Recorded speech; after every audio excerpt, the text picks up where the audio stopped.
Envoie ton Esprit Saint, ton feu d'amour divin, déploie ton cœur et viens nous sauver.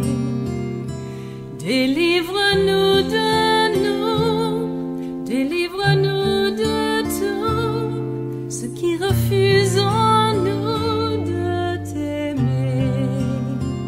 Du sang de ton agneau, déversons-nous le flot des abondantes eaux de ton pardon. Viens inonder nos vies, restaure-nous, guéris ton Église.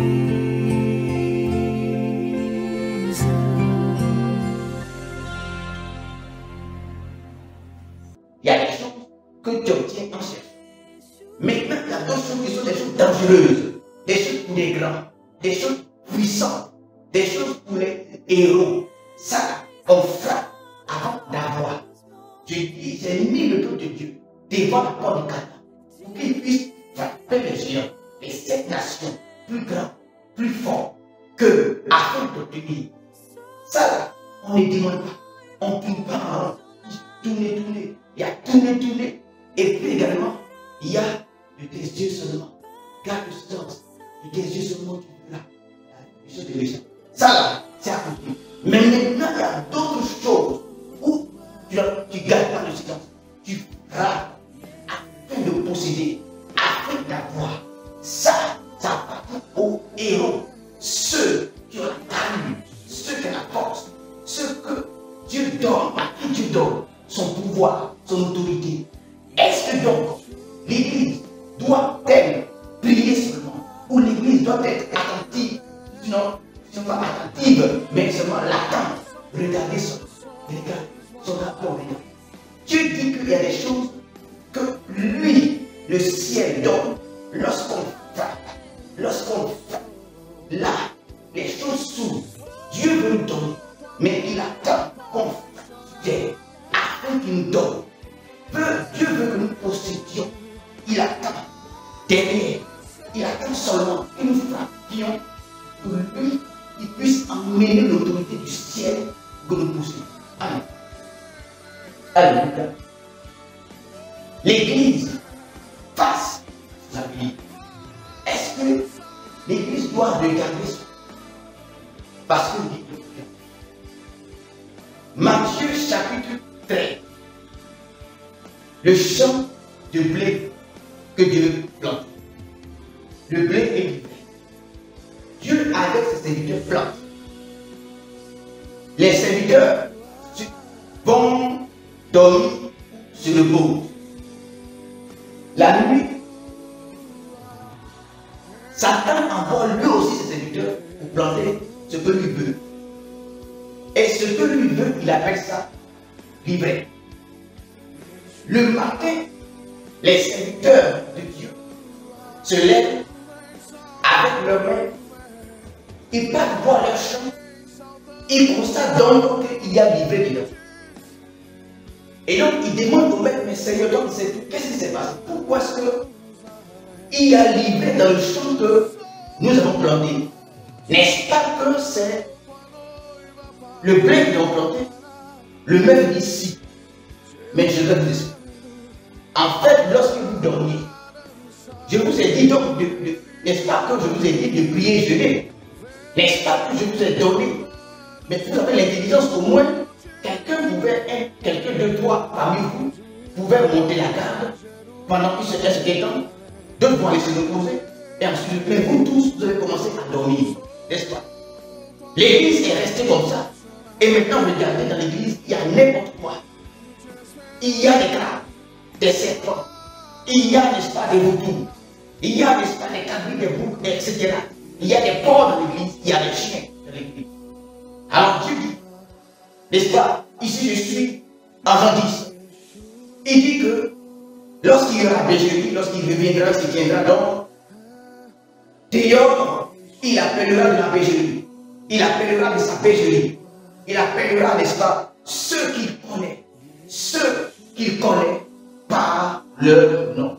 Par conséquent, tous ceux qui sont dans la bergerie ne sont pas forcément bénis. Il a dit, tu parles plus haut, qu'il y a encore mes brebis dans la ville. Il faudrait qu'elles entendent d'abord par les prédicateurs, par la prédication de la foi, maintenant pour prêcher la prospérité, le bien-être social, le bien-être économique, etc., les voyages, et les boucs, les cabris, les bengales, les serpents et les scorpions sont venus également, n'est-ce pas, dans la bergerie, afin qu'il y ait une seule bergerie, un seul. Il amène la conflit, n'est-ce pas, à celui qui a appelé le porte, n'est-ce pas? Jean chapitre 10. Ensuite, dans l'évolution du texte, il dit que lorsqu'il viendra, lui Dieu, il ne se rentrera pas dans l'église. Pourquoi? Parce que dans l'église, il y a des boucs. Parce que dans l'église, il y a des cabris. Parce que dans l'église, il y a des taureaux. Dans l'église, n'est-ce pas? L'église qu'il voudrait que ce soit l'église des brebis. Il y a d'abord des bengales, il y a des cochons, n'est-ce pas? Il y a des cafards, des scorpions, il y a même des serpents. Il y a tout, n'est-ce pas, ces animaux défendus, des corbeaux, etc. Il dit alors, il se tient dans dehors. Et il a fait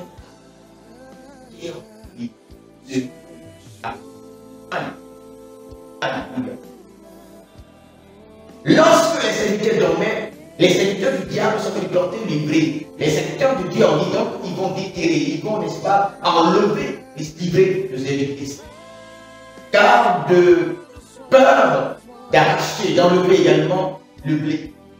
Car si vous n'avez pas le discernement qu'il faut pour reconnaître le vrai, le blé livré, vous allez avoir la maturité spirituelle que nous devons avoir afin de reconnaître le blé et le Seigneur dit, laissez les deux pousser ensemble. On les reconnaîtra par le fruit. Vous verrez les gens qui prêcheront de coucher avec les femmes, comme on s'est dit dans l'évangile, il n'y a pas de sanctification. Dans l'évangile, il n'y a pas de sanctification. C'est boire, c'est insulter les gens, c'est coucher avec les filles. Tu attrapes une fille au champ, tu couches avec elle. Le papa est contraint de te la donner. C'est l'évangile qui est là. L'évangile qui n'est pas Jésus revient, tiens-toi bien, tiens-toi propre, et vis comme Jésus, obéis à... Non, que ça ne va pas. C'est-à-dire manger les porcs, manger, aimer les choses de la vie, bien s'habiller, se promener à Lyon. Voilà, ça, le religion. Jésus dit que vous les reconnaîtrez par leur fruit, alléluia, vous les reconnaîtrez par leur fruit. Est-ce que donc l'Église peut influencer son pays? Est-ce que donc l'Église peut influencer son environnement? Est-ce que donc l'Église, par rapport aux prophéties, peut influencer son environnement? Oui, l'Église doit influencer son environnement. Car Jésus n'est pas seulement mort à la croix pour nous donner le salut, mais Jésus est mort à la croix pour que le règne de Dieu arrive. Et aujourd'hui, l'Église doit regarder au-delà du salut au règne de Dieu. Lui, l'Église a plusieurs cas. Jésus a dit que lorsque je bâtirai mon Église, les portes des morts ne prévaudront point contre l'Église. C'est là également une caractéristique de l'Église. C'est là également une tâche de l'Église. C'est là également une responsabilité de l'Église. C'est là également un autre défi de l'Église. Est-ce que l'Église peut changer son environnement? Est-ce que l'Église peut influencer son environnement? Oui, l'Église peut changer. L'Église peut influencer son environnement et l'Église doit influencer son environnement. Il a dit que vous êtes la lumière de la terre, le sel, n'est-ce pas, du monde, la lumière du monde est le sel de la terre. Vous êtes, n'est-ce pas, une montagne, une maison sombre sur une montagne. C'est ce que vous êtes. Ah, est-ce que l'Église peut influencer son avenir? Oui. Tout ce que nous voyons beaucoup de choses parce que nous sommes paresseux. Nous voyons beaucoup de choses parce que nous avons des mauvaises études. Beaucoup de choses à croire, beaucoup de choses se développent autour de nous, au milieu de nous, parce que nous sommes latents, passifs, parce que des fois nous dormons. C'est parce que nous dormons que ces choses arrivent. C'est parce que nous dormons, nous sommes latents. C'est parce que nous dormons que ces choses se développent. Ces choses se développent pas parce que forcément Jésus lui a dit. Certaines choses se développent parce que nous ne faisons pas ce que nous devons faire. Les défis de l'Église, n'est-ce pas, sont grands. Les défis de l'Église sont grands. Les défis de l'Église ne limitent pas forcément à croire sur l'Église. Les défis de l'Église ne poussent pas forcément à avoir de grandes communautés, à avoir beaucoup de voitures, à avoir de la richesse, à avoir beaucoup, n'est-ce pas, de temples quelque part. Ce n'est pas ça forcément les défis de l'Église. Jésus a dit, priez pour que le règne de Dieu arrive. Allez-y à Canaan et installez à Canaan mon règne. Installez à Canaan mon règne. Après que vous soyez sortis, n'est-ce pas, d'Égypte, après que je vous vous êtes sauvés, n'est-ce pas, d'Égypte, je veux ensuite que vous puissiez établir là où je vous amène, mon règne. Faites de sorte que mon règne arrive. Priez pour que mon règne arrive. Ça aussi, c'est l'autre défi de l'Église. Mais pour certaines choses, il faudrait d'abord s'accorder. Pour certaines choses, il fallait que l'Église puisse s'accorder, les pasteurs puissent s'accorder, les communes puissent s'accorder, les gens puissent avoir les mêmes sentiments, les mêmes désirs, les mêmes objectifs, l'objectif du royaume de Dieu, les objectifs triomphateurs du royaume de Dieu. Alléluia. Jésus-Christ revient. Alors il faudrait que la puissance de Christ, il faudrait que le vent du retour de Jésus-Christ puisse nous souffler. Jésus-Christ, alléluia. Pourquoi est-ce que Christ revient? Christ revient pour régler. Ce que nous savons, pourquoi est-ce qu'il revient?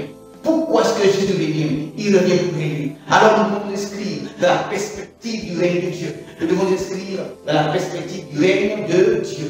Lorsque Jésus-Christ sauve de son peuple d'Égypte, il leur donne le salut pour qu'ils puissent aller régner. Il leur donne dans le désert les caractères, les caractéristiques, la volonté, la mentalité des vainqueurs pour que nous puissions triompher dans notre environnement. Est-ce que l'Église peut changer son environnement, influencer son environnement? Est-ce que l'Église, n'est-ce pas, peut travailler pour manifester le règne de Dieu? Oui, l'Église peut le faire, car tout ce que nous voyons autour de nous n'est pas forcément Dieu qui le dit. Ce n'est pas Dieu qui a dit à Satan d'aller planter, livrer dans le champ. Ce n'est pas Dieu, comme je l'ai dit autrefois, qui a soufflé un esprit de sommeil ou de mort sur les apôtres à Gethsémani pour qu'ils dorment. Non, ce n'est pas Dieu. Jésus voulait que ses apôtres l'aident, le soutiennent en prière, mais ils ont dormi. Pendant 2 fois, il est venu pour les réveiller, qu'ils puissent prier. S'ils dormaient, c'est parce qu'eux-mêmes voulaient dormir. C'est parce que ces temps-là étaient puissants, étaient chargés, n'est-ce pas? Puissance des ténèbres. Ces temps étaient trop spirituels. Ces temps-là, n'est-ce pas, étaient trop forts pour eux. Alors, par la puissance, n'est-ce pas, de puissance de l'enfer, ils sont mis à sommeiller, ils sont mis à dormir dans la fatigue. Également, dans la fin du temps, le diable agit tellement sur l'Église, agit tellement sur les chrétiens, agit tellement sur les serviteurs de Dieu, que nous sommes apesantis. Alléluia. Est-ce que l'Église peut influencer son avenir? Est-ce que l'Église peut influencer son avenir? Oui, l'Église peut influencer son avenir, mais tout dépend de la façon que l'Église voit. Tout dépend également de la façon que l'Église interprète la parole de Dieu. Alléluia. Alléluia.